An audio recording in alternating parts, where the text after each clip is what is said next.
Yes, be ready for the dictation. Start.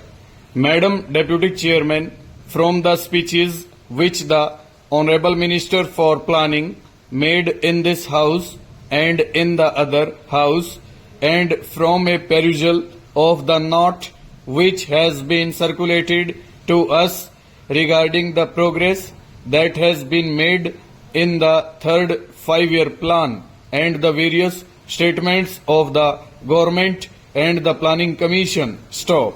I have a feeling that the government of India is trying to assuage the feeling of dissatisfaction in the country through promises of bright future, promises of better efforts, and general promise that everything is going to turn out all right and that there need not be any fear or anxiety in the country. Stop. Madam, while saying this, I realize that the country has made certain progress in the development of our economy during the last decade. Stop.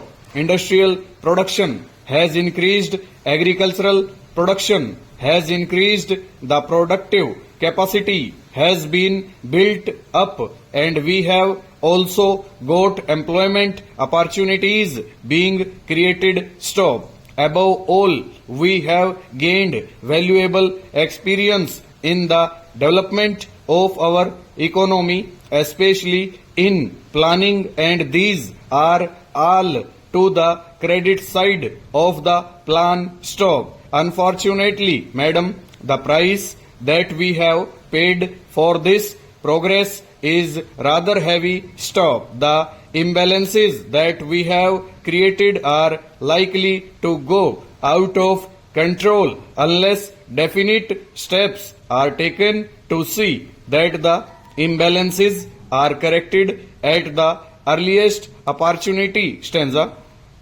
The problem of the distribution of income that is generated as a result of the development efforts in the country is a perennial question and comes up again and again in one form or the other before this House, and though I realize that no definite opinion is possible unless we have got some authoritative data and analysis on the subject, there is clear indication of the fact that if not economic wealth, at least economic power is being concentrated in fewer and fewer hands. Stop.